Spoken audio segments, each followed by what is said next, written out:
الحمد لله نحمده ونستعينه ونستغفره ونؤمن به ونتوكل عليه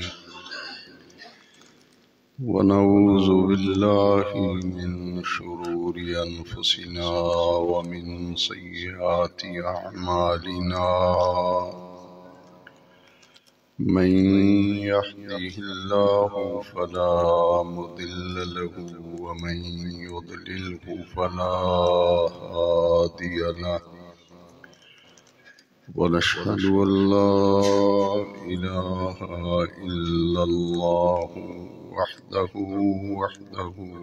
لا شريك له ونشهد أن سيدنا ومولانا وملجأنا ومأوانا محمدا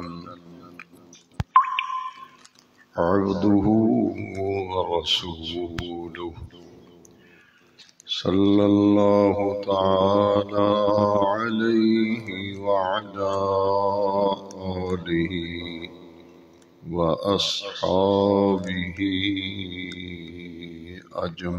أجمعين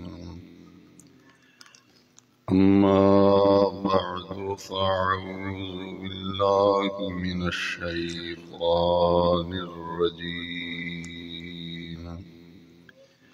بسم الله الرحمن الرحيم الذين يؤمنون بالغيب ويقيمون الصلاة ومما رزقناهم ينفقون وقال تبارك وتعالى في القرآن المجيد في مقام آخر خذ من أموالهم صدقة تطهرهم وتزكيهم بها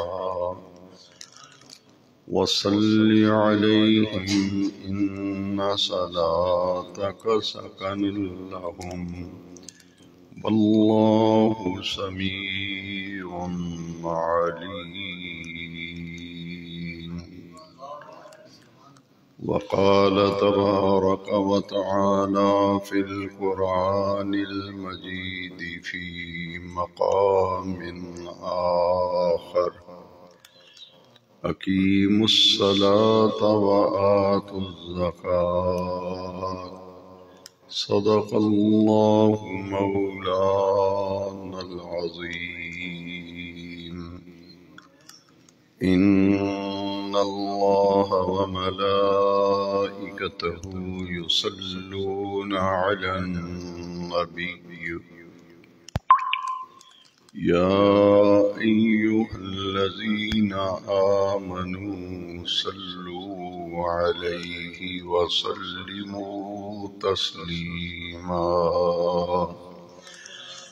الصلاة والسلام عليك يا سيدي يا رسول الله وعلى آلك وأصحابك يا سيدي يا خاتم النبيين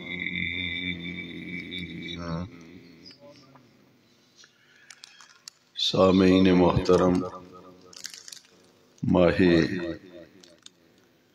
رجب المرجب شریف کا یہ پہلا جمعہ مبارکہ ہے اور نئے عیسوی سال سن 2025 کا بھی یہ پہلا جمعہ مبارکہ ہے۔ ماہ رجب المرجب شریف اور اس سے متصل ماہ شعبان المعظم اور اس سے بھی متصل مہینہ رمضان المبارک کا ہے۔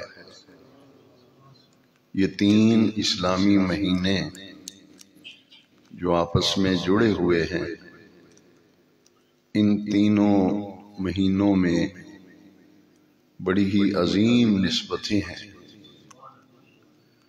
ماہ رجب المرجب شریف کی 27ویں شب کو واقعہ معراج پیش آیا، اور اسی رجب المرجب شریف کی 13 تاریخ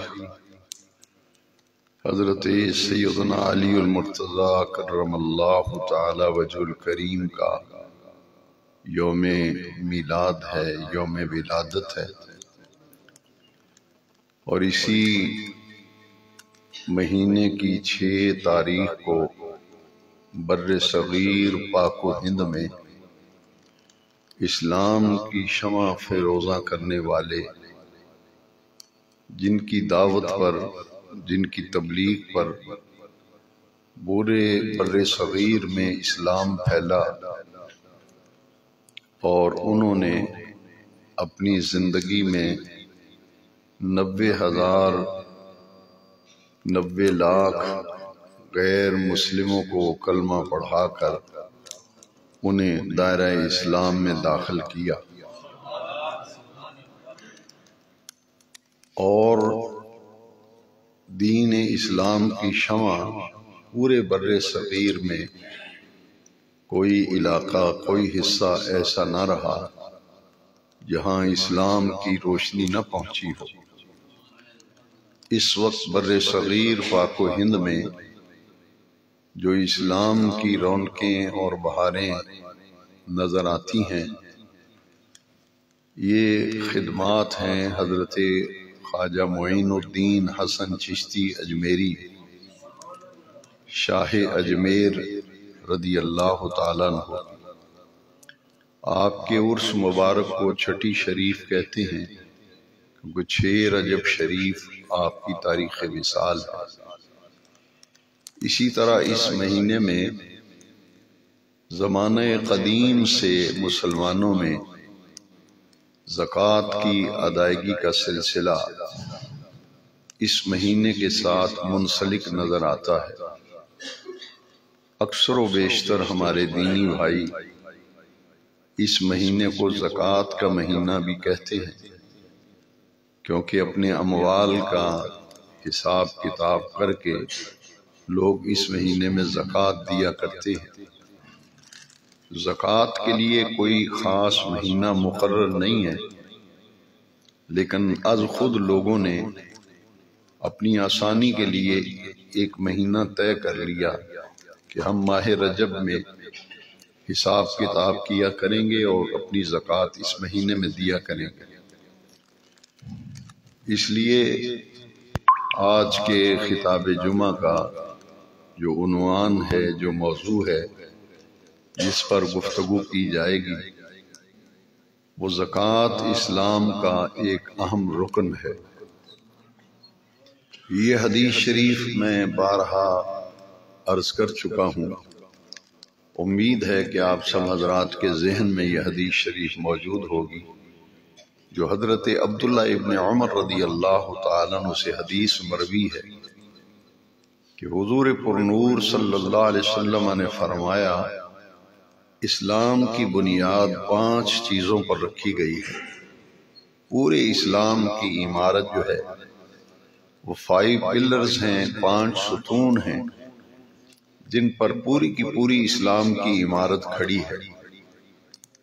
وہ 5 رکن نبی کریم صلی اللہ علیہ وسلم نے فرمایا، شہادت اللہ الہ الا اللہ و شہادت ان محمد رسول اللہ، اس بات کی شہادت دینا، گواہی دینا کہ اللہ تبارک و تعالیٰ کے سوا پوری کائنات میں کوئی عبادت کے لائق نہیں، اور حضرت محمد صلی اللہ علیہ وسلم اللہ کریم کے سچے اور آخری رسول ہیں۔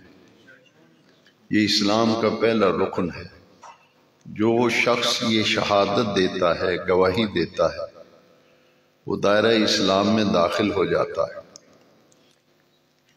اس کے بعد دوسرا پلر، دوسرا ستون اسلام کا جو ہے وہ ہے وَإِقَامِ الصَّلَاةِ، نماز کو بر وقت ادا کرنا اور صحیح ادا کرنا۔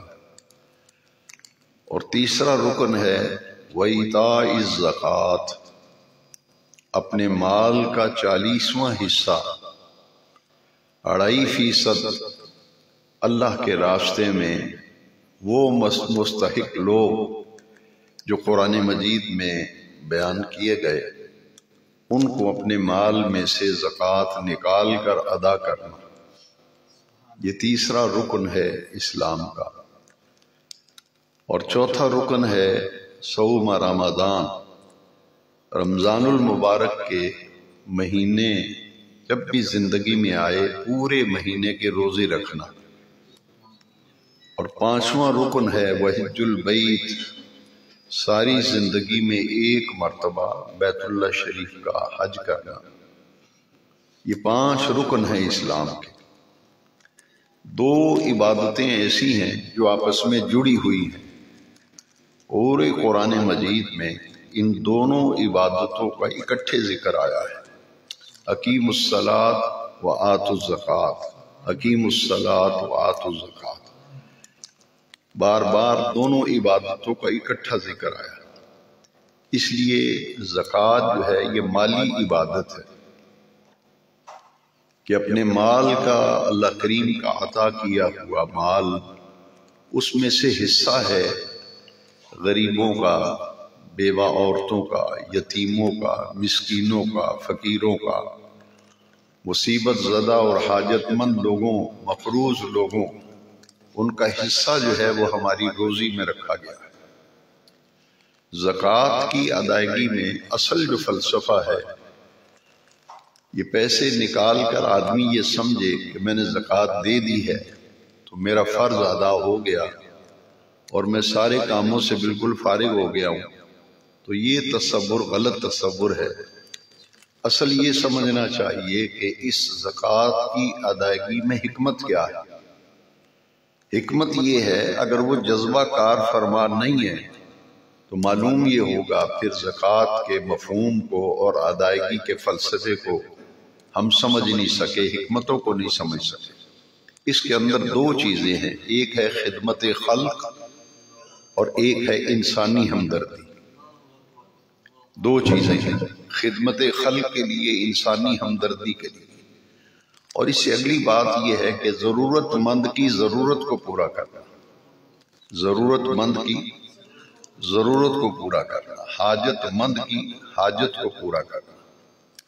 تو یہ ساری چیزیں جو ہیں یہ زکوٰۃ کی فرضیت میں یہ حکمت ہے جسے قرآن مجید میں متعدد مقامات پر بیان کیا گیا۔ زکوٰۃ کا لفظی معنی ہم سب کو معلوم ہونا چاہیے۔ اس کا معنی ہے پاک ہونا، صاف ستھرا ہونا۔ زکا یزکی سے مشتق ہے زکوٰۃ، یعنی پاک ہونا، پاک کرنا، صاف ستھرا ہونا۔ جو 2.5% ہم نکالتے ہیں زکوٰۃ، 40واں حصہ، تو یہ عمل کرنے سے ہمیں طہارت حاصل ہوتی ہے، ہمارا مال بھی پاک ہوتا ہے، ہماری روزی بھی پاک ہوتی ہے، ہمارا اخلاق، ہمارا کردار پاک ہوتا ہے، ہماری زندگی پاک ہوتی ہے، ہمارے معاملات بہتر ہوتے ہیں۔ اس کے لیے میں نے اس موضوع پر گفتگو کرنے کے لیے قرآن مجید فرقان حمید میں سے 3 مقامات سے آیات مقدسہ تلاوت کی۔ پہلی آیت کریمہ جو میں نے اپنے خطبے میں تلاوت کی ہے، یہ سورہ بقرہ کی آیت نمبر 3 ہے، سورہ بقرہ، جس میں اللہ کریم نے فرمایا الذین یؤمنون بالغیب، متقین کی صفات بیان کی گئیں۔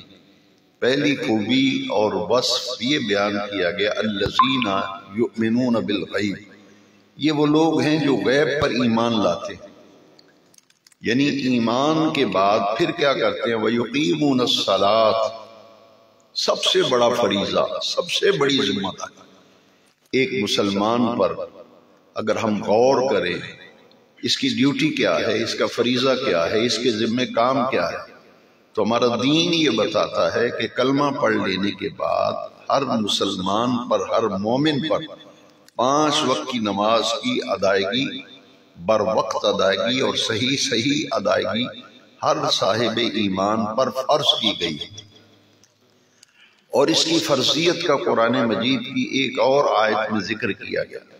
یہ آیت کریمہ سنیے، ان الصلاۃ کانت علی المؤمنین کتابا موقوتا، یہ فرض موقت ہے، یعنی اپنے مقررہ اوقات پر نماز کی ادائیگی ہر صاحب ایمان پر فرض ہے۔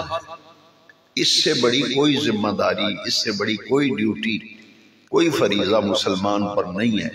سب سے بڑا کرنے کا کام جو ہے وہ مسلمان کے لیے وہ کیا ہے؟ 5 وقت کی نماز۔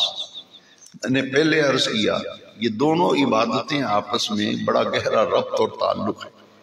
اس لیے قرآن مجید میں جب بھی ہم ان آیات کا مطالعہ کرتے ہیں تو معلوم یہ ہوتا ہے کہ یہ دونوں عبادتوں کو قرآن میں جوڑ دیا گیا اور اکٹھا بیان کیا گیا۔ اقیموا الصلاۃ وآتوا الزکاۃ۔ اب جو آیت کریمہ میں نے سورہ بقرہ کی آیت نمبر 3 تلاوت کی ہے، اس میں بھی دونوں عبادتوں کو جوڑا گیا ہے۔ وہ کیا ہے؟ الذین یؤمنون بالغیب ویقیمون الصلاۃ ومما رزقناہم ینفقون۔ یہاں فرمایا گیا کہ یہ وہ لوگ ہیں جو صحیح ادا کرتے ہیں، بر وقت ادا کرتے ہیں نماز، اور جو ہم نے انہیں رزق دیا ہے، ہم نے جو انہیں مال دیا ہے، وَمِمَّا رَزَقْنَاهُمْ، ہم نے جو انہیں روزی دی ہے، ہم نے انہیں جو رزق دیا ہے، ہم نے انہیں جو مال دیا ہے، ينفقون، اس ہمارے دیے ہوئے مال میں سے خرچ کرتے ہیں، ہمارے دیے ہوئے مال میں سے خرچ کرتے، اسے کہتے ہیں انفاق۔ یہ قرآن مجید کی ایک ٹرم ہے، قرآن مجید کی اصطلاح ہے، انفاق فی سبیل اللہ۔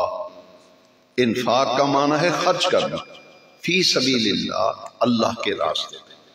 یہاں اس آیت کریمہ کی تفسیر میں مفسرین کرام نے فرمایا کہ اللہ کے راہ میں خرچ کرنے کے 2 راستے ہیں۔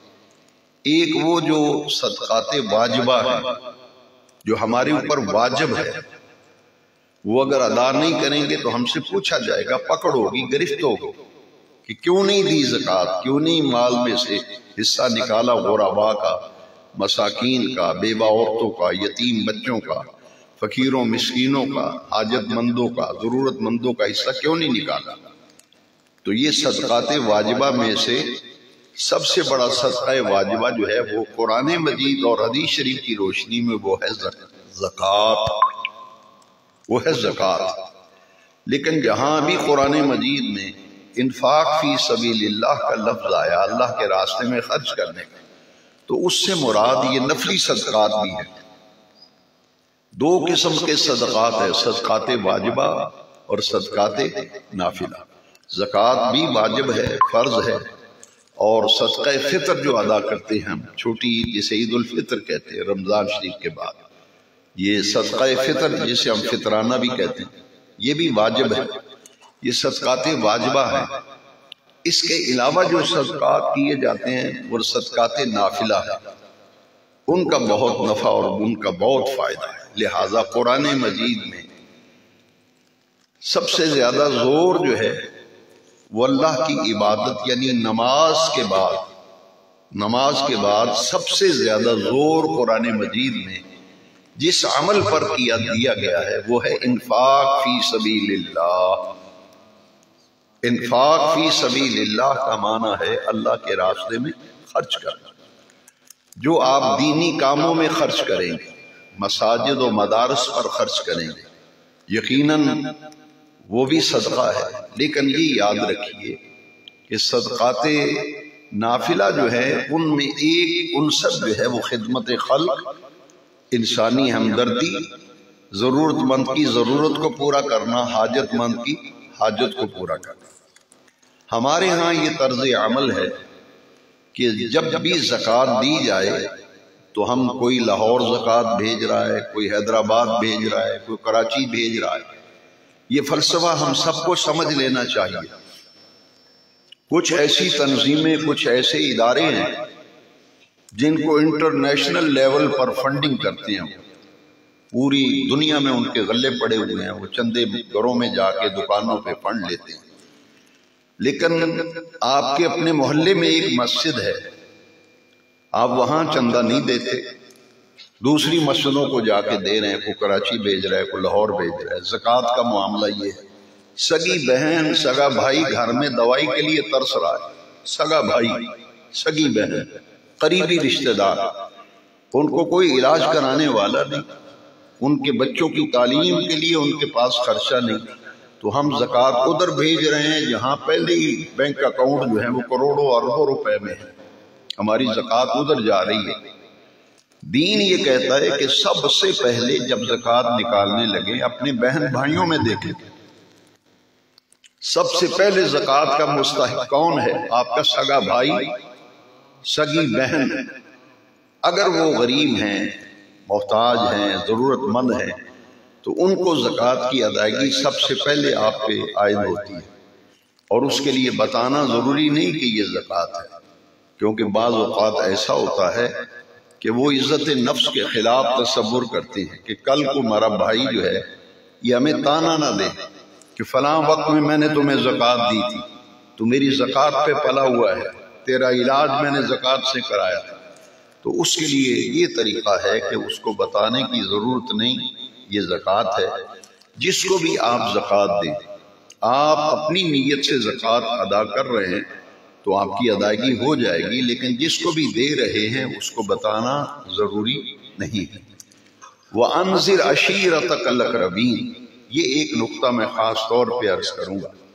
دین کی دعوت و تبلیغ، حضور نبی کریم صلی اللہ علیہ وسلم نے جب اپنی نبوت کا اظہار فرمایا اور اعلان فرمایا تو سب سے پہلے حکم کیا آیا؟ قرآن مجید کی آیت کریمہ ہے، وَأَنذِرْ عَشِيرَتَكَ الْأَقْرَبِينَ، کہ محبوب صلی اللہ علیہ وسلم سب سے پہلے دین کی دعوت و تبلیغ جو ہے اپنے قریبی رشتہ داروں سے کریں۔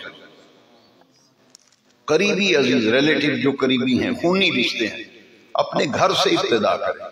دوسرا اس کا معنی کیا ہے کہ دین کی دعوت، دین کی تبلیغ کی ابتدا کہاں سے کریں؟ اپنے گھر سے کریں۔ اور اس دور میں المیہ یہ ہے کہ ہم لاہور، کراچی، فیصل آباد تبلیغ کرتے پھرتے ہیں، اپنے بچوں کو پتہ ہی نہیں۔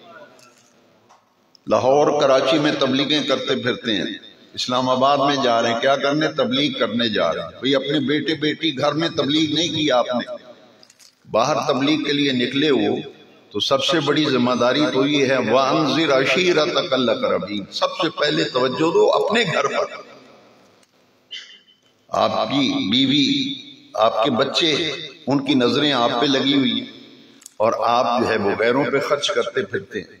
لہٰذا دین یہ کہتا ہے وَأَنذِرْ عَشِيرَتَكَ الْأَقْرَبِينَ، سب سے پہلا حق جو ہے وہ آپ پر، بیوی کا ہے، اپنی بیٹی کا ہے، اپنے بیٹوں کا ہے، قریبی رشتہ داروں کا ہے۔ زکوٰۃ اپنے باپ کو نہیں دے سکتے، دادا کو نہیں دے سکتے، پردادا کو زکوٰۃ، نہ بیٹے کو، نہ پوتے کو، نہ پڑپوتے کو۔ اسے کہتے ہیں اصل اور فرع۔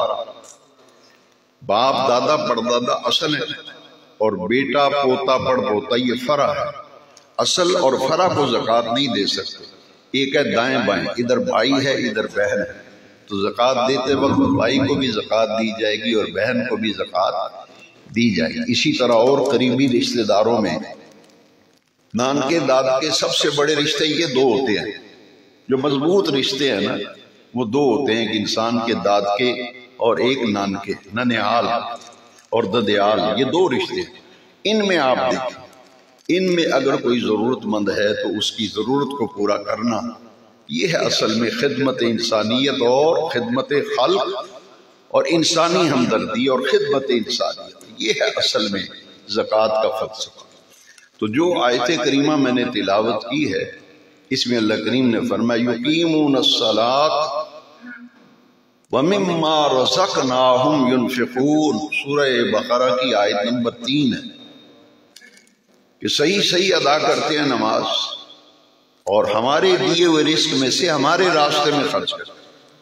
یہ آیت کریمہ ہمیں بہت بڑا سہارا دیتی ہے۔ وہ کیا ہے؟ اللہ کریم نے قرآن مجید میں فرمایا کہ جو خرچ کرتے ہیں وہ میرا ہی دیا ہوا ہے، وہ میرا ہی دیا ہوا ہے، میرا ہی عطا کیا ہوا ہے، اسے میرے ہی راستے میں خرچ کرو۔ وَمِمَّا رَزَقْنَاهُمْ، ہم نے انہیں جو رزق دیا ہے، ہم نے انہیں جو مال دیا ہے، ہم نے جو انہیں روزی دی ہے، اس میں سے وہ خرچ کرتے ہیں۔ ایک تو یہ آیت کریمہ، دوسرا میں نے عرض کیا کہ ان دونوں عبادتوں کو قرآن مجید میں متصل ذکر کیا گیا ہے، زکوٰۃ اور نماز۔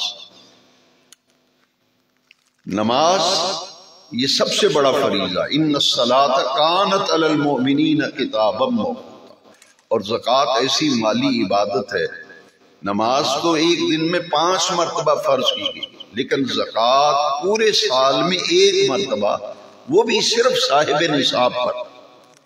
جو صاحب نصاب ہی نہیں ہے اس پر زکوٰۃ فرض نہیں، صرف صاحب نصاب پر۔ صاحب نصاب کون ہے؟ جس کے پاس 7.5 تولے سونا ہو یا 52.5 تولے چاندی ہو، جو نقدی ہے روپیہ پیسہ، 52.5 تولے چاندی کا حساب لگایا جائے گا۔ جس دن زکوٰۃ آپ نے نکالنی ہے، حساب کتاب کرنا ہے، اس دن مارکیٹ میں چاندی کا ریٹ معلوم کرنا۔ 52.5 تولے چاندی کے جتنے پیسے بنتے ہیں، اتنے پیسے اگر آپ کے پاس موجود ہیں تو آپ پر زکوٰۃ جو ہے وہ فرض ہو چکی ہے۔ تو جو صاحب نصاب ہے اس پر زکوٰۃ فرض ہے، جو صاحب نصاب نہیں ہے اس پر زکوٰۃ فرض نہیں۔ یہ سرکولیشن مال کی سارا سال ہوتی رہتی ہے، پیسہ آتا بھی ہے اور جاتا بھی ہے۔ ایک دکاندار ہے، بزنس مین ہے، کاروباری ہے، کوئی بھی کاروبار ہے، ایک آدمی ملازم ہے، اس کو تنخواہ بھی آ رہی ہے، سال میں دیگر ذرائع سے بھی آمدن آ رہی ہے، اسے کہتے ہیں مالی سرکولیشن۔ یہ مال آتا بھی ہے، جاتا بھی ہے۔ یہ دیکھا جائے گا کہ 1 سال گزرا ہے اور صاحب نصاب ہیں، اس وقت آپ حساب کریں گے کہ اس وقت میرے پاس موجود کیا ہے۔ جو خرچ ہو چکا، جو آیا، اس کا حساب نہیں ہے۔ حساب یہ ہے کہ آپ دیکھیں گے کہ دکاندار ہے تو آپ اپنی پوری دکان کے اندر جو مال ہے اس کا تجزیہ کریں گے کہ یہ کتنے کا مال ہوگا۔ جتنے کا مال ہے، انویسٹمنٹ جسے آپ کہتے ہیں، جتنا پیسہ لگایا ہے کاروبار، دکان میں کتنا مال موجود ہے، گھر میں سونا کتنا ہے، بینک میں اور گھر میں پیسے کتنے جمع ہیں، یہ پلس کرتے جائیں گے، سونا پلس چاندی، سونا روپیہ پیسہ، اور پھر ٹوٹل کر کے اس کو 40 پہ تقسیم کر دیں، ٹوٹل کر کے 40 پہ تقسیم کر دیں، کیونکہ 2.5% جو ہے 40واں حصہ یہ زکوٰۃ ہے، وہ پھر نکالی اللہ کے راستے۔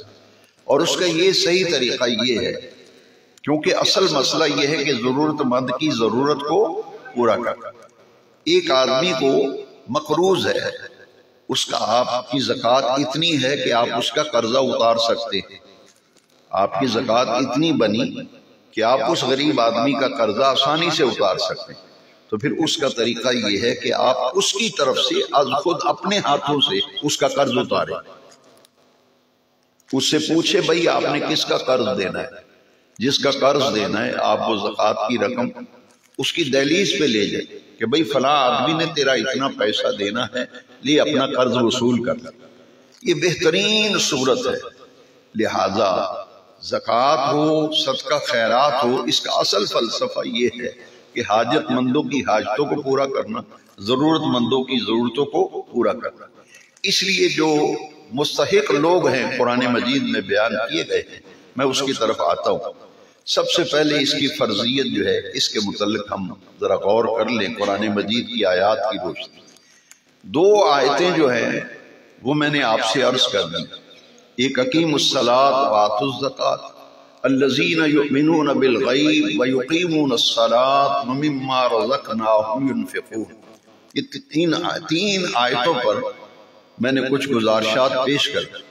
اب 4تھی آیت کریمہ، ان 4 آیتوں کی روشنی میں زکوٰۃ کی اہمیت و فرضیت پر اور پھر ایک آیت کریمہ میں زکوٰۃ نہ دینے سے جو نقصان ہے، جو خسارہ ہے، جو گرفت ہے، وہ پکڑ ہے، وہ بھی میں بعد میں عرض کرتا ہوں۔ پہلے یہ چوتھی آیت پر ذرا میں اور آپ مل کر قرآن مجید پڑھ رہے ہیں اور اس آیت میں غور کر رہے ہیں۔ اس آیت کریمہ کو ذرا غور سے سنیے۔ یہ سورہ توبہ کی آیت نمبر 103 ہے۔ سورہ توبہ کی آیت نمبر 103 آیت ہے۔ خُذْ مِنْ أَمْوَالِهِمْ صَدَقَةً تُطَهِّرُهُمْ وَتُزَكِّيهِمْ بِهَا وَصَلِّ عَلَيْهِمْ ان صلاتک سکن لہم واللہ سمیع علیم۔ یہ سورہ توبہ کی آیت نمبر 103 ہے، جس میں اللہ تبارک و تعالی نے اپنے پیارے محبوب کریم علیہ السلام سے فرمایا۔ میں نے پہلے عرض کیا کہ قرآن مجید میں جہاں بھی صدقے کا لفظ آیا، خیرات کا لفظ آیا، وہاں دونوں قسمیں مراد ہیں، زکوٰۃ بھی مراد ہے، صدقات نافلہ بھی مراد ہے۔ لہذا اس آیت کو ذرا غور سے سنیے کہ کتنا اہم فریضہ ہے کہ بے نیاز رب اللہ رب العالمین جل مجد الکریم اپنے محبوب کریم سے فرما رہے ہیں، خُذْ مِنْ أَمْوَالِهِمْ صَدَقَةً، اے میرے محبوب صلی اللہ علیہ وسلم، ان سے، ان کے مالوں میں سے صدقہ وصول کیجیے۔ خُذْ مِنْ أَمْوَالِهِمْ صَدَقَةً۔ تمام مفسرین کرام نے اس آیت کریمہ کی تفسیر میں لکھا، اس میں زکوٰۃ بھی شامل ہے اور صدقات نافلہ بھی شامل ہے کہ اے محبوب ان سے زکوٰۃ وصول کیجئے۔ خُذْ مِنْ أَمْوَالِهِمْ صَدَقَةً، یہ جو آپ کے ارد گرد آپ کے صحابہ ہیں، جانثار ہیں، اولین مخاطب جو ہے قرآن کے وہ تو صحابہ کرام ہیں، اس لیے فرمایا خُذْ مِنْ أَمْوَالِهِمْ صَدَقَةً، ان سے مال وصول کیجئے، صدقہ اور زکوٰۃ، اور لے کر کے ضرورت مندوں پہ خرچ کیجیے، ضرورت مندوں پہ دیجیے، جو بھی ضرورت مند ہے اس کی ضرورت کو پورا کیجیے۔ خُذْ مِنْ أَمْوَالِهِمْ صَدَقَةً، یہ مال دینے کا فائدہ کیا ہے؟ اسی سورہ توبہ کی آیت نمبر 103 میں فرض زکوٰۃ ہے، واجب صدقہ فطرانہ ہے، باقی جو صدقے خیرات ہم کرتے رہتے نفلی صدقات ہے، لیکن ان میں سب شامل ہے۔ اس آیت میں لفظ صدقہ کے اندر ساری باتیں آ گئی۔ ان کا فائدہ کیا ہے؟ بڑے غور سے سنیے، یہ ہے سب سے بڑا فائدہ زکوٰۃ دینے کا۔ تُزَكِّيهِمْ بِهَا، پہلے فرمایا وَتُطَهِّرُهُمْ، انہیں پاک کیجئے، مال لے کر انہیں پاک کیجئے۔ اپنے محبوب سے اللہ کریم فرما رہے ہیں۔ اس سے پتہ یہ چلا جب بندہ زکوٰۃ دیتا ہے، صدقہ کرتا ہے، خیرات کرتا ہے، اس کا مال پاک ہوتا ہے، اس کی روزی پاک ہوتی ہے، اس کا پیسہ پاک ہوتا ہے، اس کا دسترخوان پاک ہوتا ہے، اس کا گھر پاک ہوتا ہے، اس کی زندگی پاک ہوتی ہے، اس کا اخلاق پاک ہوتا ہے، اس کی سیرت پاک ہوتی ہے۔ وَتُطَهِّرُهُمْ، اب یہ دو لفظ آئے ہیں، بالکل جڑے ہوئے ہیں ایک دوسرے کے ساتھ۔ قرآن مجید کی آیت نمبر 103 سورہ توبہ، یہ دونوں لفظ جڑے ہوئے ہیں، وَتُطَهِّرُهُمْ، اور بعد میں پھر وہ لفظ آ گیا وَتُزَكِّيهِمْ بِهَا۔ زکا یزکی کا معنی بھی پاک ہونا، طہارت تو آپ سمجھتے ہیں، پاک صاف ہونا، تو یہ دو مرتبہ لفظ آیا ہے کہ اے محبوب جب یہ آپ کو اپنی زکوٰۃ دیں گے، اپنا صدقہ خیرات دیں گے، آپ ان سے وصول کر کے لوگوں پہ خرچ کریں گے، ان کا مال بھی پاک ہو جائے گا، ان کے معمولات زندگی بھی پاک ہو جائیں گے، اخلاق بھی پاک ہوگا، ان کی سیرت و زندگانی بھی پاک ہو جائے گی۔ وَتُزَكِّيهِمْ بِهَا، یہ ہے فلسفہ دراصل زکوٰۃ کا اور صدقے خیرات کا، جسے انفاق فی سبیل اللہ، قرآن میں اس کے لیے جو لفظ آئے ہیں وہ ہے انفاق فی سبیل اللہ، اللہ کے راستے میں خرچ کرنا۔ اور پھر آگے جو آیت کریمہ کا اگلا حصہ ہے وہ ہے وَصَلِّ عَلَيْهِمْ، وَصَلِّ عَلَيْهِمْ، اے محبوب ان کے لیے دعا کیجئے۔ ان کے لیے، کن کے لیے؟ جنہوں نے آپ کو زکوٰۃ پیش کی ہے، صدقہ دیا ہے، کہ آپ جہاں جہاں مناسب ہے اسے خرچ کریں۔ تو جن لوگوں نے آپ کو زکوٰۃ پیش کی ہے، صدقہ پیش کیا ہے اپنے اموال کا، ان کے لیے کیا کیجئے؟ دعا کیجئے۔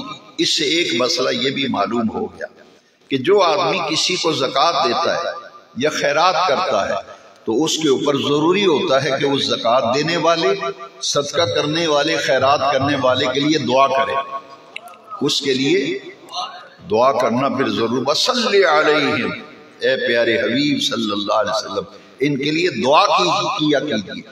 ان صلاتک سکن لہم، جب آپ ان زکوٰۃ دینے والوں، صدقہ و خیرات کرنے والوں کے حق میں دعا کریں گے تو آپ کی دعا ان کے لیے طمانینت قلب کا باعث بنے گی، اطمینان کا باعث بنے گی، انہیں اطمینان قلبی حاصل ہوگا آپ کی دعا سے۔ لہذا نبی کریم علیہ السلام زکوٰۃ وصول فرماتے تھے، صدقات و خیرات وصول فرماتے تھے، اور ضرورت مندوں کی ضرورتوں پر حضور خرچ کرتے تھے۔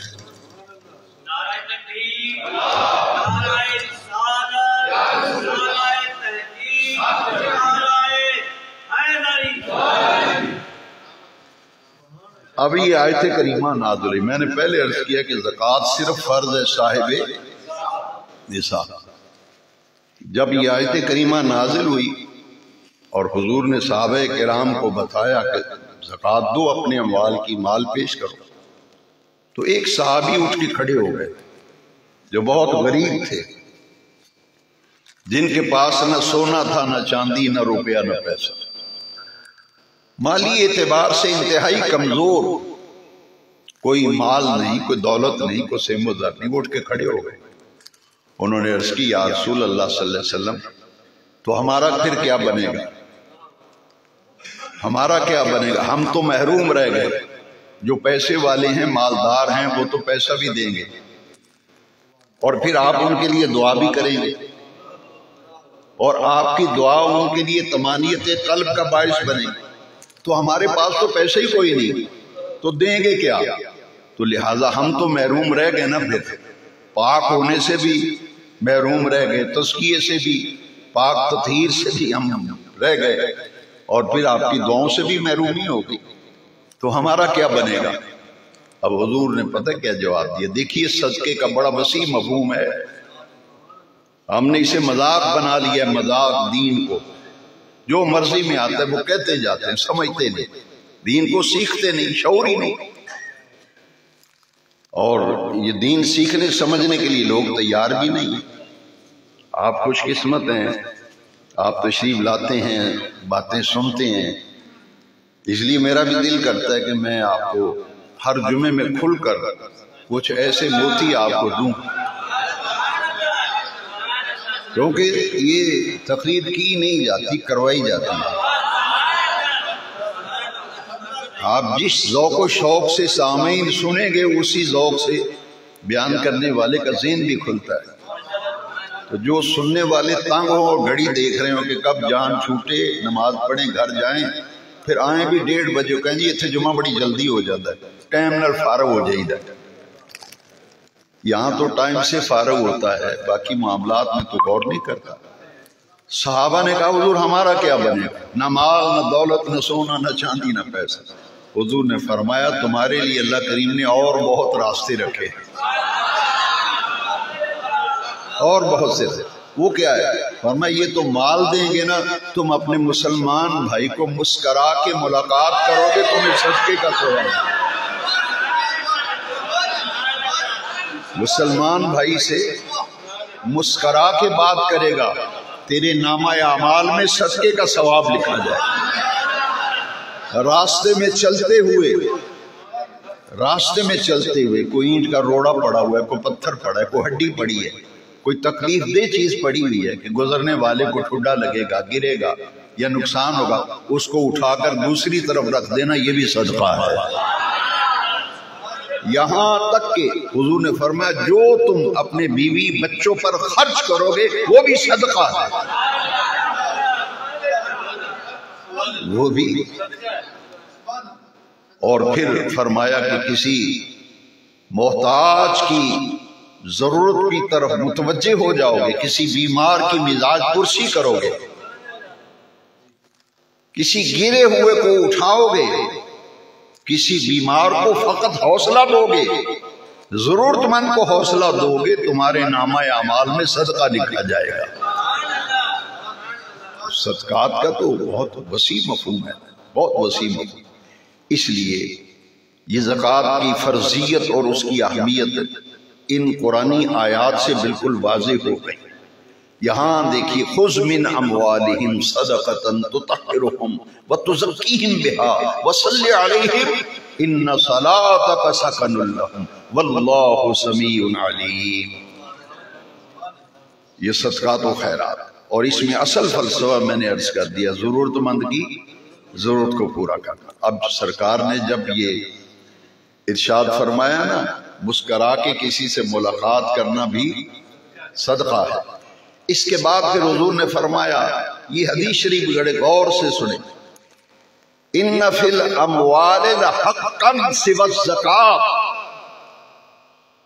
ہم زکات، وہ جی اسی زکات کٹ بیٹھے ہیں، کوئی ضرورت مند مانگنے آئے نا، پتہ کیا کہتے ہیں، میں یار زکات دے بیٹھا ہوں، میرے پر کچھ نہیں، میں زکات دے بیٹھا ہوں۔ اچھا بڑا بڑا گناہ کیتا ہے تو انج بول رہے ہیں جی میں بڑی بڑی کو غلطی کر بیٹھا، یہ انڈا تنگ آیا سا اور زکات دے بیٹھے ہیں، اسی ہوں تین کی دئیے، اسی زکات پائی کٹ بیٹھے ہیں، ہوں کی دینا ہے۔ اب یہ بڑے غور سے حدیث سننا پھر سمجھ میں آئے۔ حضور نے فرمایا ان فی الاموال لحقا سوى الزکات، فرمایا تیرے مال میں اللہ کا حق ہے زکات کے علاوہ بھی۔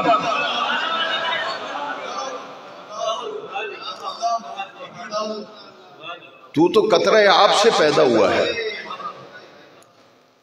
ننگا پیدا ہوا تھا، تجھے تیری پرورش اللہ کریم رب العالمین ہے، ماں باپ نے تیری پرورش کی، اور آج تو فرعون بن گیا ہے، یہ تیرا مال یہیں رہ جائے گا۔ پھر فرمایا سوچ یہ تجھے دیا کس نے ہے، دیا کس نے ہے، اس لیے فرمایا مما رزقناہم ينفقون۔ حضور نے فرمایا کان کھول کر سن لو، ان فی المال لحقا سوى الزکات، فرمایا لوگوں تمہارے مال میں زکات کے علاوہ بھی اللہ کا حق ہے۔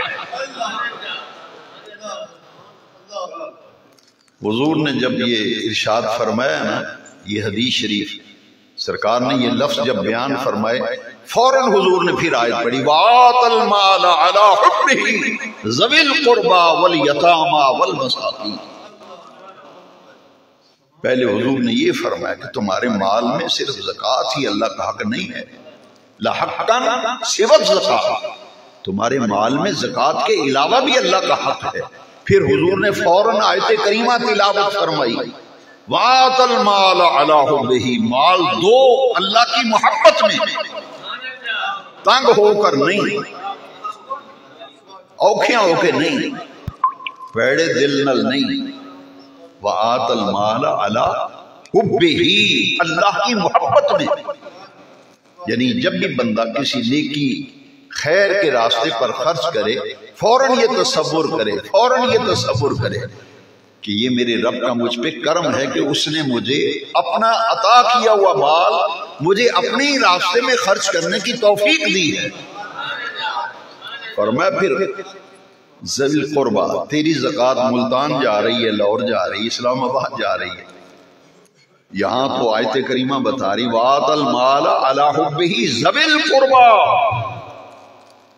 تیرا گلی محلہ، تیرے رشتہ دار، جہاں تیری رہائش ہے، 10-15-20 گھر ایک اس طرف، 10-15-20 گھر اس طرف، 10-15 گھر اس طرف، یہ ہے پڑوس، یہاں دیکھ ان گھروں میں اگر کوئی بیمار ہے جس کو کوئی دوائی لے کے دینے والا، کوئی ایسا بچہ ہے جس کو اسکول کی کتابیں لے کے دینے والا کوئی نہیں، اس کو پڑھانے والا کوئی نہیں، چھوٹے چھوٹے بچے چائے کی دکانوں پہ آپ کو برتن مانجتے ہوئے نظر آئیں گے، پنچر لگاتے ہوئے نظر آئیں گے، کیونکہ ان کو کوئی بیچاروں کو نہ پڑھانے والا ہے۔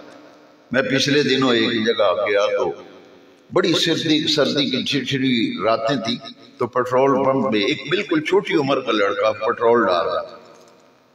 میں نے کہا بیٹا تم سکول نہیں پڑھتے، تمہاری عمر پڑھنے کی ہے تو تم پیٹرول پمپ پہ لگ گئے ہو؟ تو اس نے کہا میرے ابو فوت ہو گئے، میری ماما جو ہے وہ لوگوں کے گھروں میں برتن مانجتی ہے، تو ماما کہتی ہے بیٹا میں تجھے پڑھا نہیں سکتی، تو میں یہاں سے جو کماتا ہوں جا کے ماں کو دیتا ہوں.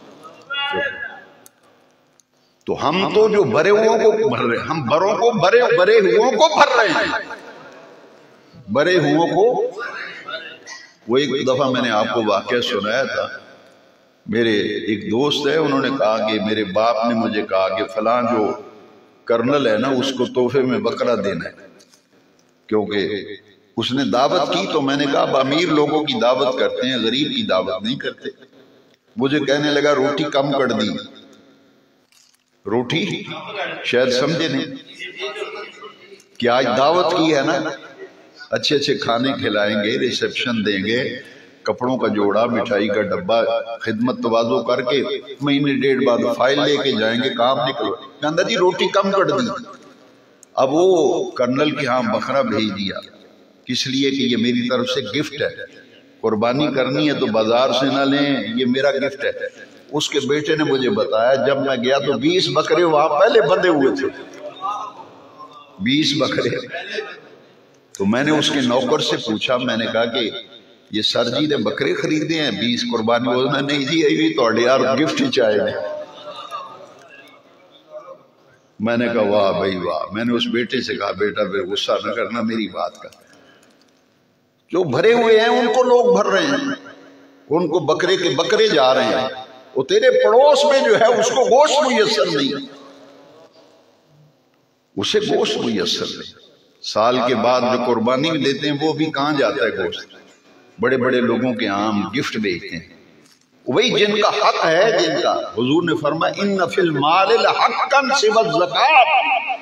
تیرے مال میں غریبوں، محتاجوں، مسکینوں، بیوہ عورتوں، یتیم بچوں کا، غرباء مساکین کا حق ہے، جن کی کوئی مدد کرنے والا نہیں، جن کا کوئی پوچھنے والا نہیں. اس لیے حضور نے فرمایا سب سے برا ولیمہ وہ ہے جس میں غریبوں کو نظر انداز کیا جائے. لاؤ اسلام سے بڑھ کر انسانی ہمدردی مجھے دنیا کے کسی نظام میں لا کے دکھا.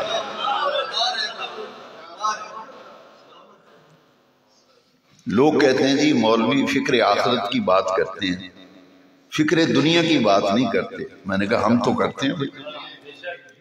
لوگ کہتے ہیں آخرت کی تیاری کرو، آخرت کی، تو دنیا دی زندگی کے میں گزارنی یہ متعلق مولوی دس دے نہیں. میں نے کہا وہ تو ہم تو بتاتے ہیں، جو نہیں بتاتا پھر اس کا میں ذمہ دار تو نہیں. میں تو کہتا ہوں کہ حضور نے فرمایا ان فی المال حقا سوى الزکات.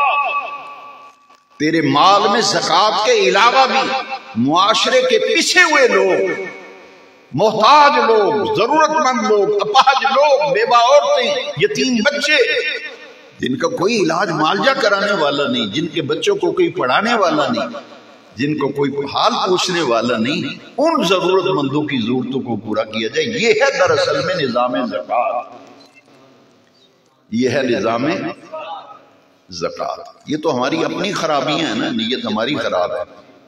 کہتے ہیں زکات کمیٹی کا چیئرمین ہے، فلاں چیئرمین ہے. تو زکات کا جتنا غلط استعمال ہو رہا ہے معاشرے میں وہ کسی سے پوشیدہ نہیں ہے، ہر کوئی جانتا ہے. لیکن یاد رکھیے اسلام نے جو نظام زکات دیا تھا، نظام صدقات و خیرات دیا تھا، حضرت عمر بن عبدالعزیز جو بنو امیہ کے حکمران تھے، ان کا جب دور آیا نا تو حالت یہ تھی کہ نظام زکات اتنا مؤثر تھا کہ عمال افیسر زکات لے کے چوکوں میں کھڑے ہو کے اعلان کرتے تھے کہ آؤ زکات بٹ رہی ہے، زکات تقسیم ہو رہی ہے، آجو زکات لے لو، آجو زکات لے لو. عمال سارا دن آوازیں لگا کے واپس چلے جاتے تھے.